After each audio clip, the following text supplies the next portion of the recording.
Welcome, welcome, welcome. You're listening to the Ask Brien radio show on KHS 1220 in 98.1 FM. Well, as everybody knows, or not everybody, but most people know, we've now been on the air since January 2017. That's almost 8 years and 4 months. Wow. Long time. Actually, and my co-host, I believe he was the second or third guest I had on the show. Wow. Did you know that, Alex? I knew that. It does feel like 80 years. Yeah, thank you. No, that's just because you know me so long. And we've been through every up and down. It's like dog years. Dog years. Anyway, so for those of you who have never listened to the show, the Ask Brien show basically is a business show, and everybody wants to know why Ask Brien is spelled with an E, including our current guest, who's never been on the show, and he even wanted to know, why is it Brien? You know, my name is Peter, Alex. Neither one of us is Brien, and everyone spells Brien B-R-I-A-N or B-R-Y-A-N. And I know that, you know, today is what, the 20th, and I know on Monday was the 17th, and that was St. Paddy's Day, and everyone was going to the O'Brien's pub. But no, we're not that O'Brien. But anyway, Alex, give us some of the reasons why Ask Brien is spelled with an E. Well, that's always a good question. I think the first reason it is because you're just such an exciting guy. And I have so much enthusiasm! Good. I'm glad you died out faster. Before. Alex, yeah. Please start with that. We need an eardrum, which is the biggest E that I. Well, actually, Alex, I'm disappointed because after a couple of shows, you should have realized, but we all know that the biggest reason we have the E is for who? The engineer. Ah, yes. That was a nice softball question. That's right. Thank we you, couldn't guys. do our show without the engineer, so that's important. Not at all. And the show's always for the other E's, which are entrepreneurs. I think that's a big Ask Brien entrepreneurial task that we have. I think so. But, you know, the biggest reason probably of all the E's, not as big as the engineer, of course, but the next biggest E is for education. Education. We try to educate people, try to help people with business problems, try to show people a business story of somebody that went from A to Z and wow, how successful they were. So maybe you can replicate that, or maybe you can learn something. Last week we had an AI person. He was trying to teach us AI. We've had people teach us Facebook. We've had people teach us inventory, operations, human resources, everything you need to know to run your business. We've been on there. But Alex, what are some of the other E's? Well, they're not just people, right? They are experts. But what does an expert mean? That's true. How do you define what's the algorithm for an expert? I have no idea. Why don't you tell us? You do know. You just want to be shy. I might know. For the first time in your life. All right. So, an expert, and in order to be an expert on the show, we determine that typically you need, we say 5 years experience is typical, and we come out with an algorithm that if you're working 40 hours a week, and there are 50 weeks in a year, that's 2,000 hours, times 5 years, that's 10,000 hours. So we've determined that you need probably 10,000 hours to be an expert in a specific field. Now, obviously, if you're an entrepreneur, you're not going to get the 10,000 hours in 5 years. You're probably going to get it in 2.5 or 3 years because you have to work so many hours. And there's certain professions, certain areas where you can learn things. But pretty much after you've done the 10,000 hours, you pretty much have a good idea of what you're doing at that point. Before that, it's just like hit or miss, or let's see if this works concept. But after 10,000 hours, you pretty much have a pretty good idea. It's a combination of experience going through different areas and learning all the different intricacies, because everything has many areas and layers to uncover. But after 10,000 hours, you pretty much can do it. And so the experience is part of the factor. Expertise also includes, really knowing some subject really, really well. Any other E's, Alex? I'm going to give one for today, and that is EV. How's that for an E? Well, it's EV, but okay. But anyway, if you really wanted to pick a good E, and this is the one that I'm known. Well, actually, I'm known for two, and There's it's a couple. contradictory. Contradictory. One, some people say I have a big ego, but if you don't have a big ego, That helps your empathy. yes, empathy, empathy. Yeah, I'm tearing. I'm tearing. It helps it I'm a lot. I'm Yeah, tearing. yeah. I'm so concerned. And if I really had empathy, I would have told people before I screamed. You would have But warned. nah, who wants to do that? No. I am who I am, who I am. Lucky us. Exactly. Oh, All right. Well, without any further ado, ADIEU, I love that word. Only one consonant in the whole word.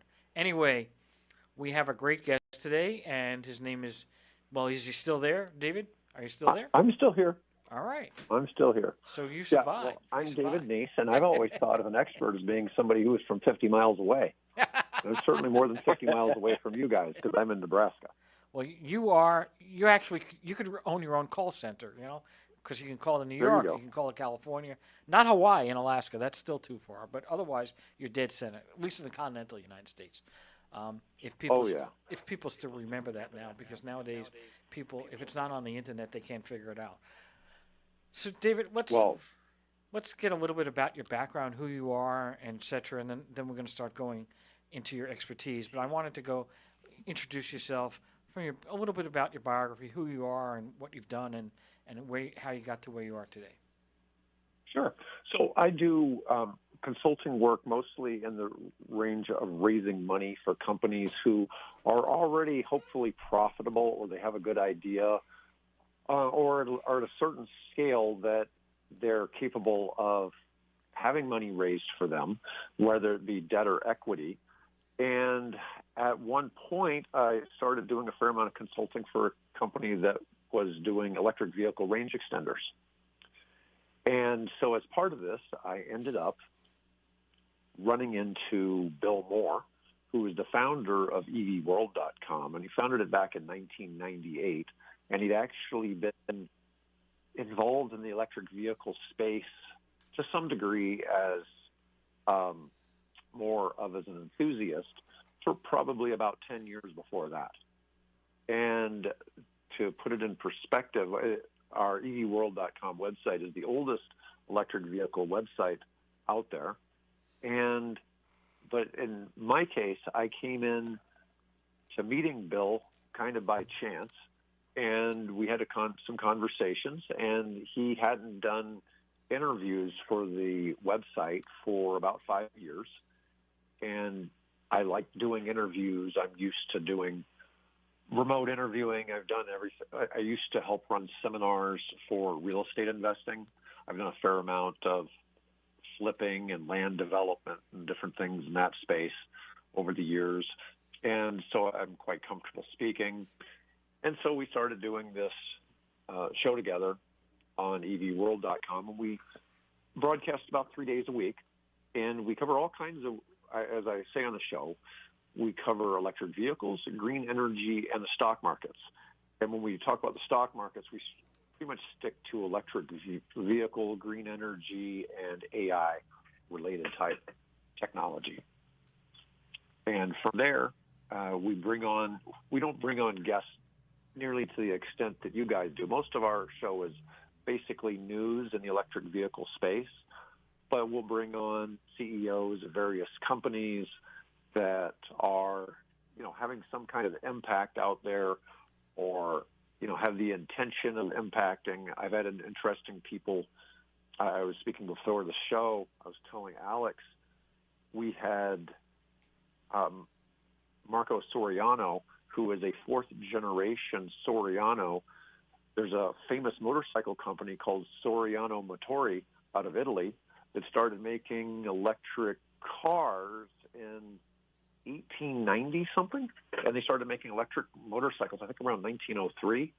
And they made bikes all the way through the late 60s and then discontinued it, and the family moved into real estate development. And then about 5 years ago, they decided to get into the space of electric motorcycles, and they're now exclusively, their bikes are about to be at least exclusively through McLaren dealerships here in the United States, at least as far as the U.S. develop.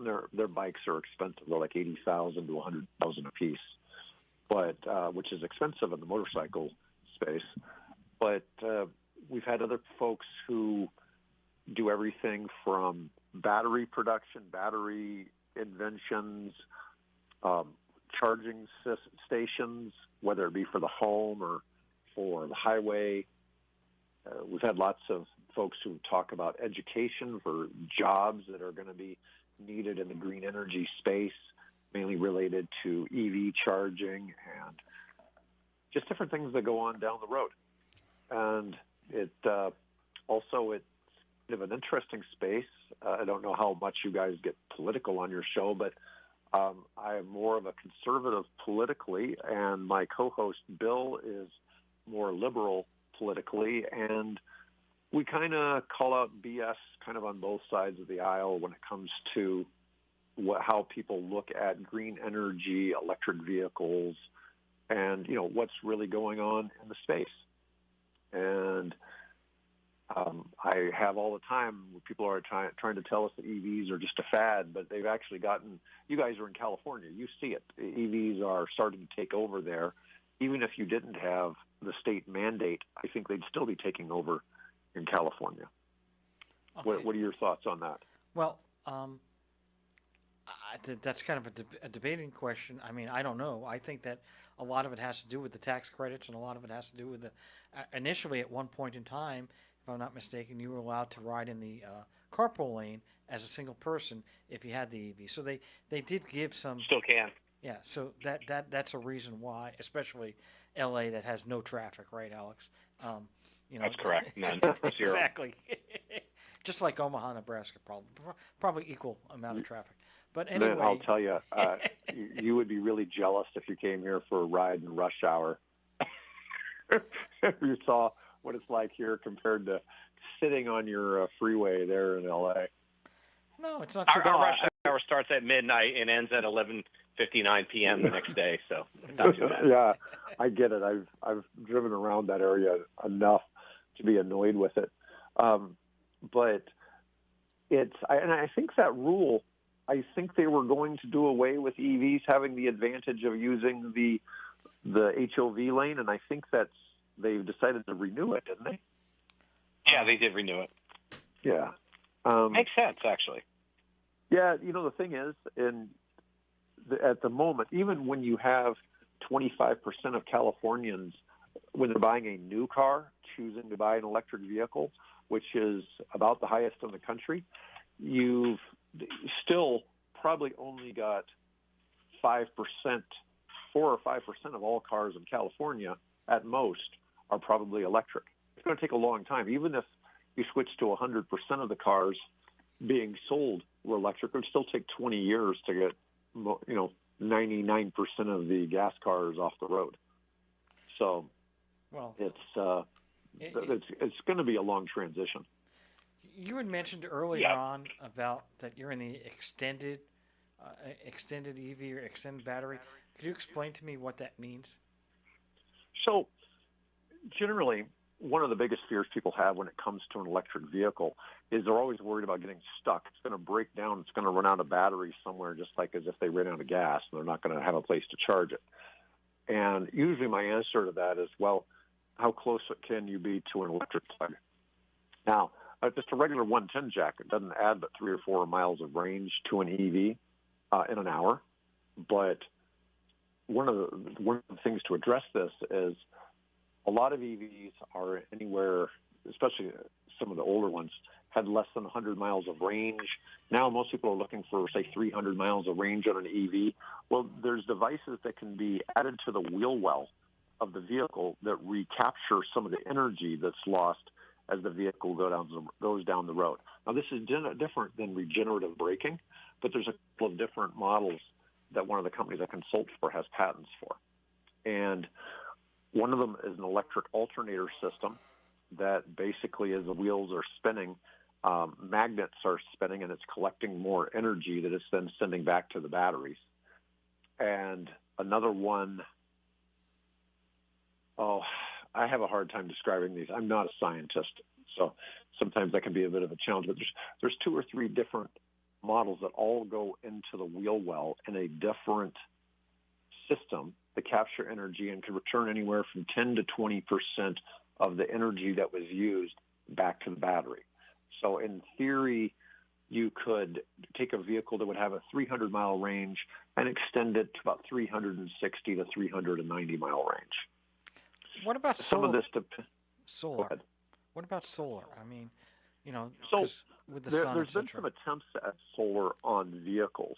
And if in your part of the country, if you had these solar panels that could be wrapped onto a car, they typically would add about 8 or 9 miles of range per day that the vehicle sat outside.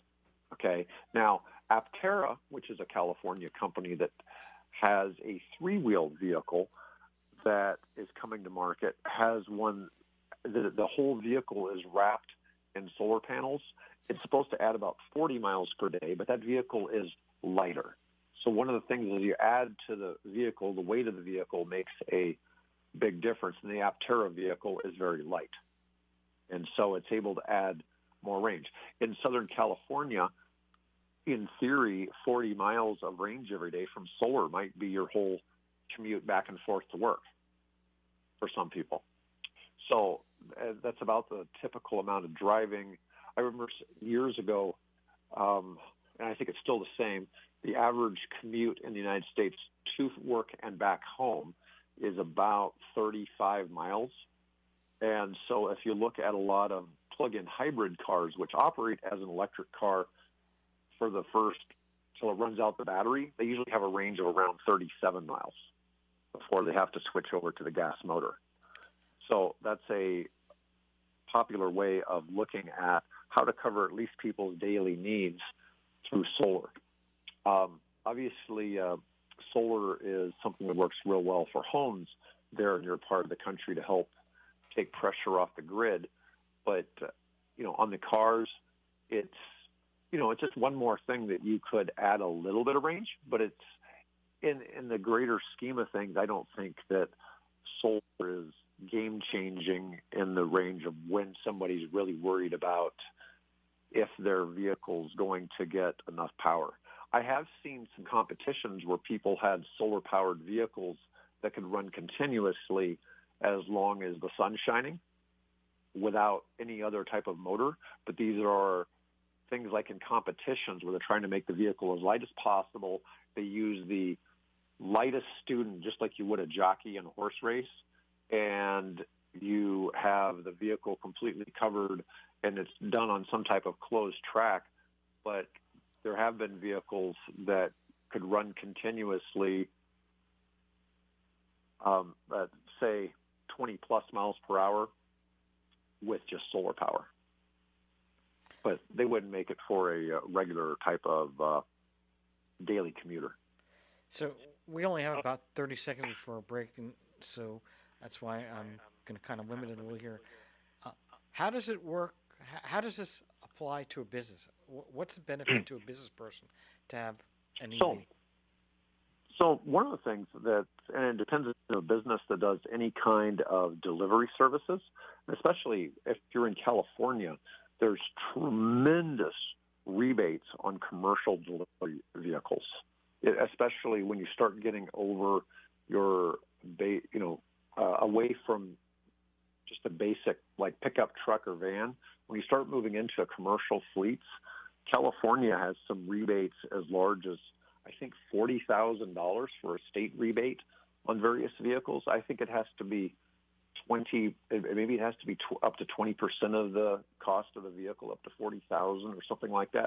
I'm not sure of the exact amount, but that's on top of the federal $7,500 rate. So, there's tremendous advantages. And of course, you've got the issue of EVs are cheaper to operate. They're cheaper to refuel. They have less repairs. There's a lot of things that can come as an advantage to a business that is using something in the electric vehicle space. All right, well, we've got to take for us to go to our break. Yeah, we have to take our break. That's exactly what I'm saying. Listen to the Ask Brien Radio Show on KHS 1220 and 98.1 FM. Welcome back. You're listening to the Ask Brien radio show on KHS 1220 and 98.1 FM. Like no other station in the world. You're all like no other station in the world. That's true. We have all you. Right. And you. With you there, it's very true. Luckily. Luckily, yeah. A couple of idiosyncrasies. That's about it. All right, Alex. Alex said, Peter, this isn't fair. I have all these questions to ask. You're taking up all the time. I want to ask. Go ahead. Okay, Ask. I appreciate that, Peter. That's really nice. I'm very empathetic. So it is. Your empathy is showing, and your ego is just pushing through a little. It's all good. So, David, a couple things there. So, in the EV space, you mentioned, you do some investments in these companies. I know you can't talk about some that are there, but what I've been noticing in this space, and again, when you go back to EVs, it's a polarizing topic, right? There's people who absolutely are against them, people who are, absolutely love them, and then somewhere in the middle are people going, well, if it's practical, like you said, with businesses, it makes sense. If you're delivering, you're doing other things, there's definitely maintenance costs and maintenance downtime that you don't have in EVs, and that's undeniable fact. But the question really that I'm hearing is that, hey, the whole market's going to change because all these cheap Chinese imports are coming in, and all these EVs are coming in from other parts of the world, especially in Asia, and they're going to change this whole side of this. So what's your thought on that? Where's the investment going outside the U.S.? I'm going to give you a couple things here. One, real quick. I think one of the major reasons for skepticism by a lot of people in the United States goes back to Solyndra. Solyndra was a solar company that the U.S. government lost about $500 million on back, I think around 2009, 2010. And because of that, everything green is now a scam. And a lot of people don't realize that 20% of our grid is now renewables. But as far as talking about China and what's coming over for that, so the U.S. government keeps putting major tariffs on Chinese auto manufacturing, Chinese just products in general.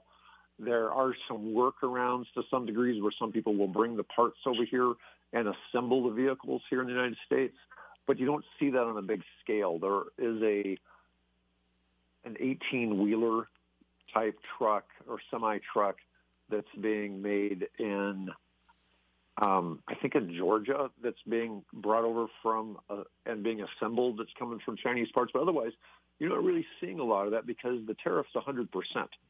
And it's really a good thing. I think we need to protect U.S. auto manufacturing, okay? This is kind of funny. And in the space of the most American-made cars for last year, the Tesla Model Y is the most American-made car, followed by, I believe it's the Honda Passport. I did read that. Yep, you're 100% right. And so in the top 10, the Jeep Gladiator is like number 8. Almost every other vehicle is either Tesla, Honda, Acura, or Volkswagen. Okay? And it's very interesting to think that when you think of American-made cars, we think Ford, Chevy, Chrysler, which is now Stellantis. But in reality, those companies make a very large part of their products either in Canada, Mexico, or other countries, and then do some assembly here. And so it's very interesting kind of to see that. Musk said that the big leagues of auto manufacturing have really shifted to China. And China is the largest car manufacturer. They are the largest consumer of cars.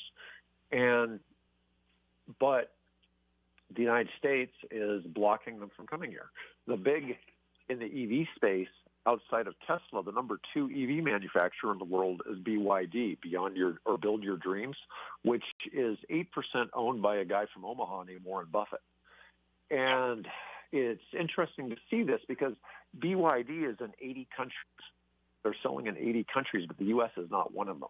And they're not really that concerned. They're not even really that concerned about competing with Tesla. They say that their competitor is Toyota. And so they make their cars to what they consider to be a Toyota-style standard as far as fit and finish. And they're doing quite well. They have some sub-$10,000 EVs that they make that it's really hard to believe. The only car in the United States that you can purchase without government assistance for under $20,000 is a Nissan Versa. So there's no other car in the United States that's that cheap for a new car. And even if you paid the 100% tariff, that would only be a $20,000 car for the BYD Seagull to have it here in the U.S. But you have some other companies. In California, you can buy VinFast, which is a Vietnamese auto manufacturer that's doing EVs. They're planning on going across the whole country, but they're not crazy cheap, and they so far haven't really had the best reputation for service yet. So they've got there's some qualms about that. But what's happening is China is starting to their own manufacturing has kind of kicked out the U.S. big three. Used to be the three big U.S. automakers sold tremendously in the Chinese market, and they're really being hurt in a lot of overseas markets by those Chinese manufacturers. So less so that it's impacting the U.S. auto market for the consumers, but it is really impacting it for the manufacturers. Makes perfect sense. Well, I think we're gonna take a quick break to listen to our sponsor. You're listening to KHS 1220 and 98.1 FM. And no word from our sponsor, Legal Steps. We want to say thank you to LegalSteps.com. That's spelled LegalStepz. That's with a Z.com. And you can do a couple of different things once you are on LegalSteps.com. You can take a class to register a trademark, form an LLC, or form an S corporation. And once you're in those classes, once you pick what will work for you. You've got, this great idea that you've been wanting to start your own business for however many months, maybe years. So once you're in that course, it's really kind of easy at that point, dare I say.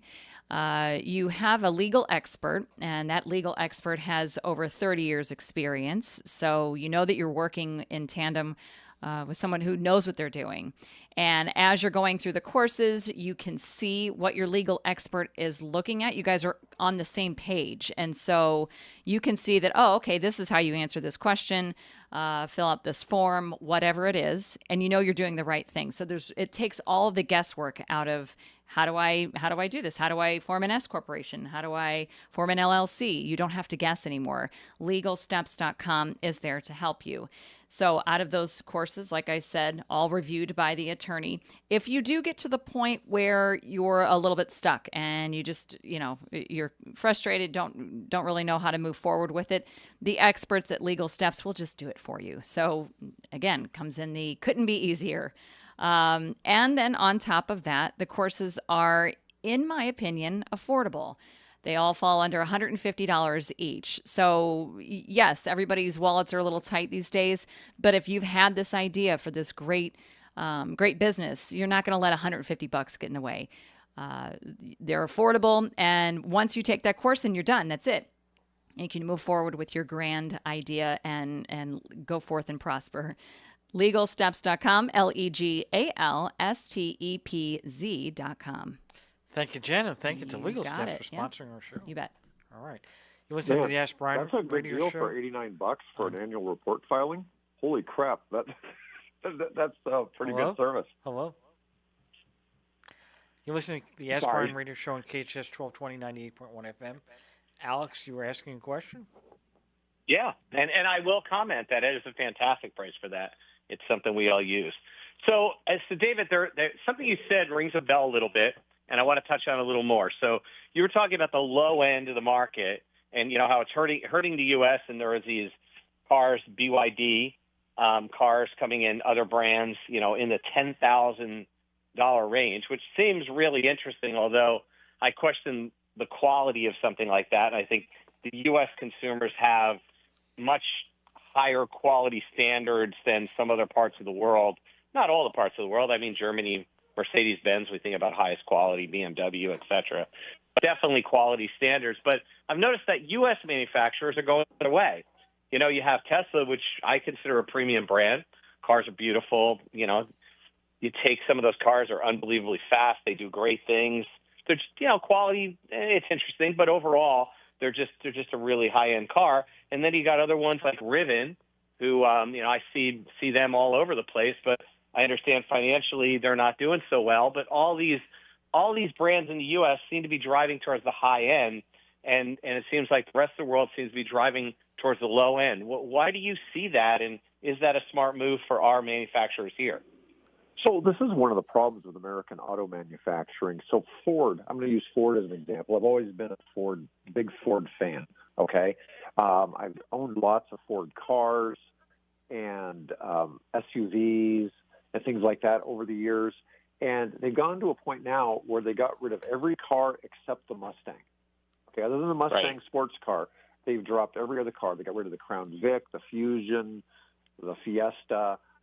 They had a whole. There were several. The Taurus. There's been several others, and the Escort. But anyways, they got rid of all the cars, and the reason is because they make big money on big vehicles. Their profit margins are much greater when they make a F-150 or a Expedition than it would be when they were making cars. And this is causing a bit of an issue in that when you go to other countries, for instance, in Australia, they don't drive the full-size, what we call a full-size pickup or a full-size SUV like a Tahoe or a Suburban or a Yukon. They don't drive those behemoths.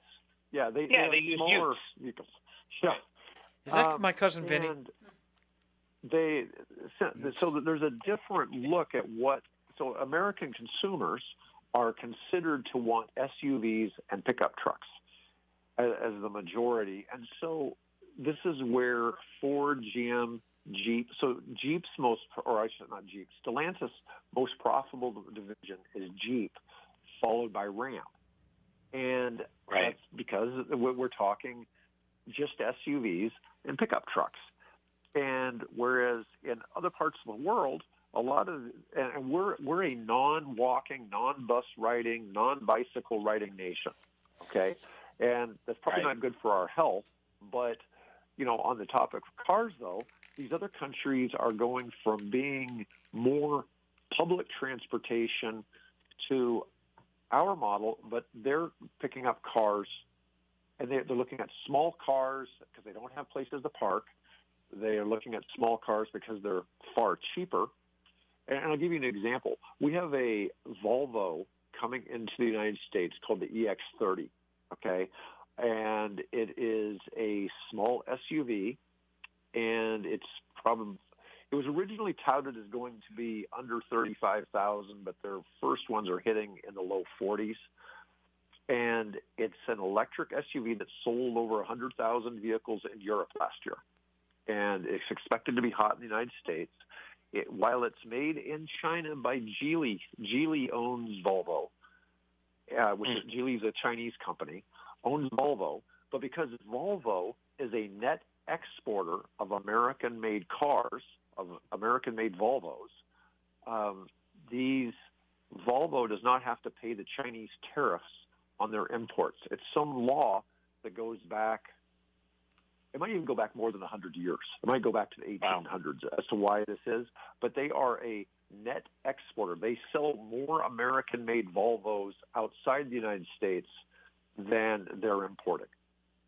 Okay, and so they are manufacturing a lot of other models of Volvos here. But the CX-30 is imported, and it's a smaller, but once again, it's still an SUV, and it's going to when they start bringing it down to that sub $35,000 price, I think it's going to be a vehicle you're just going to see everywhere in the United States. And we're starting to see some. We haven't really seen the downward price pressure. I mentioned VinFast. VinFast was supposed to introduce by now a vehicle called the VF3, which it's sold in Vietnam.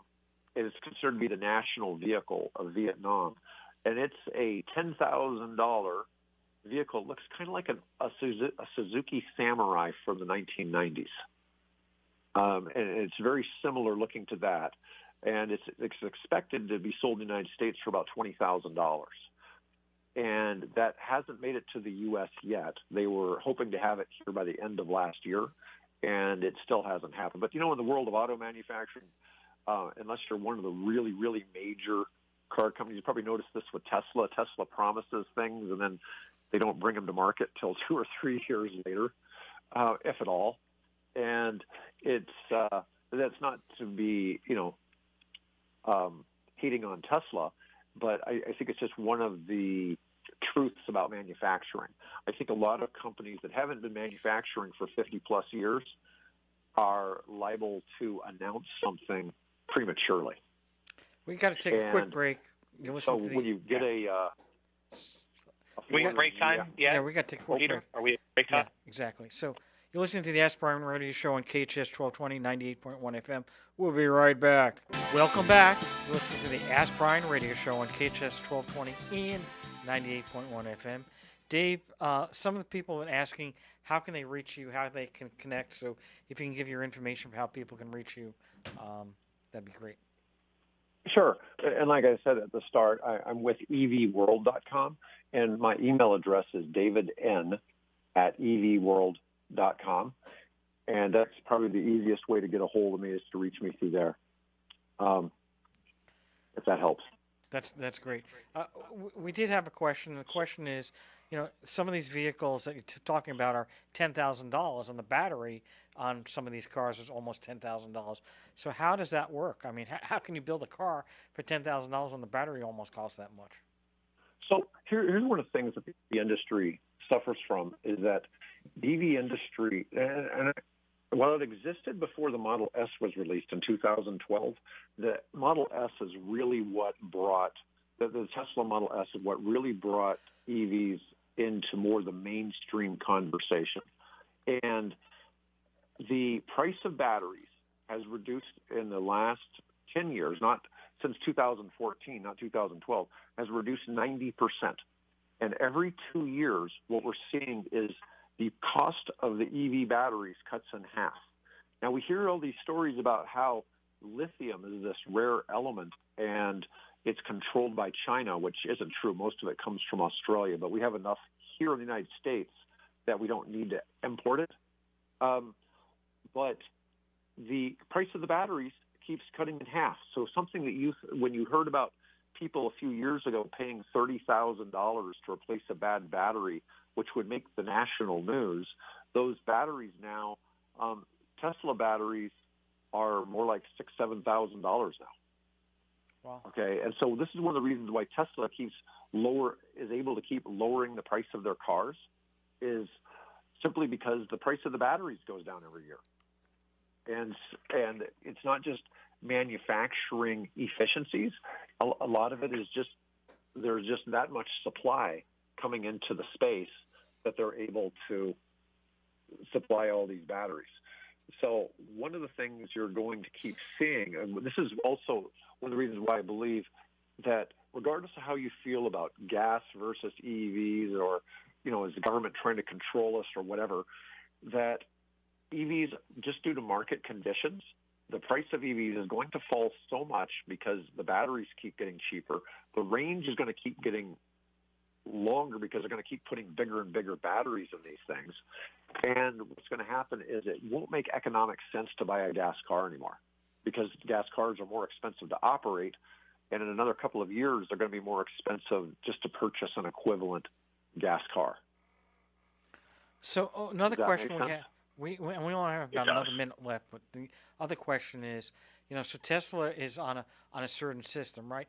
Does any battery, can you charge any battery at any facility, or you have to go to, so if you've got a DIY car, you got to go to a DIY battery or Volvo or whatever, do you have to go to specific places? So this is a really good question. So a year or so ago, I used to basically recommend to anybody who hadn't driven an electric car that was going to go out and buy one, I'd recommend them to buy a Tesla. And the reason being was Tesla had the only really well-operating supercharger network for traveling, okay?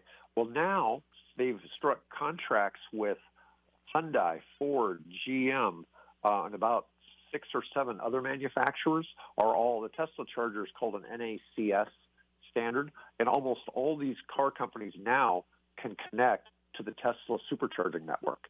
Now, Ford calls their system Blue Oval, and if you use the Ford Blue Oval app, it can seamlessly connect to 7 or 8 different charging networks. Now, you do have to have connectors for multiple standards, but the two most common standards in the United States are CCS and NACS. And NACS is what all the Teslas have, and CCS was the most common standard besides it. There's a couple of other standards out there as well that are used in the United States, but they're on a much smaller scale. But one of the challenges had been that a lot of your charging stations that were non-Tesla you'd have about a 20% chance of going to charge, and there could be an issue with the charging station itself. Whereas if we could discount some of the vandalism that's going on right now towards Tesla and their facilities, it's generally their system has a 98, 99% uptime on every unit. Well, so some of that's been a little different. So yes, you could effectively now, though, if you went and bought any car manufacturer's vehicle, there's going to be access to chargers somewhere. thank you very much. Come to the conclusion, unfortunately. You listen to the Ask Brien radio show on KHS 1220 and 98.1 FM. Thank you very much. Over and out.